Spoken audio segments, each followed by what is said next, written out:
International flight operations of Indian airlines such as Air India, Indigo, and others have taken a direct hit after Pakistan decided to close its airspace to Indian carriers amid rising tensions between the two countries following the Pahalgam terror attack.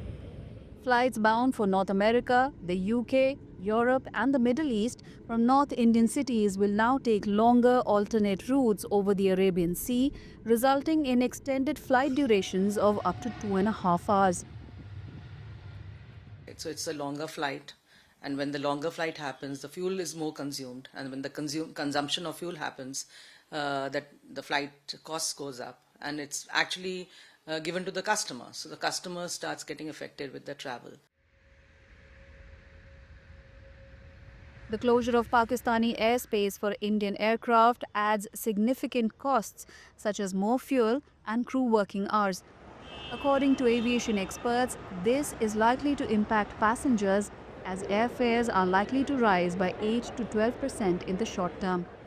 In addition, there could be longer layovers for westbound flights, though it is unclear how many flights will actually be affected due to the closure of the Pakistan airspace for Indian flights. I think close to 400 to 500 flights westbound might be affected, because eastbound flights will not be affected, and I said certain flights, so maybe people will divert, or flights from Bombay will come to Delhi first and then go to Europe. So I think it's too early to say how many exactly flights will be affected, but I'm sure some flights are definitely going to be affected. Notably, the Chicago Convention provided for the sovereignty of airspace above the territory of each state. The convention governs the freedom of states to operate air transport flights across, into, and within the airspace of other states. According to the convention, the contracting states recognize that every state is entitled to require the landing at designated airports of a civil aircraft flying above its territory without authority.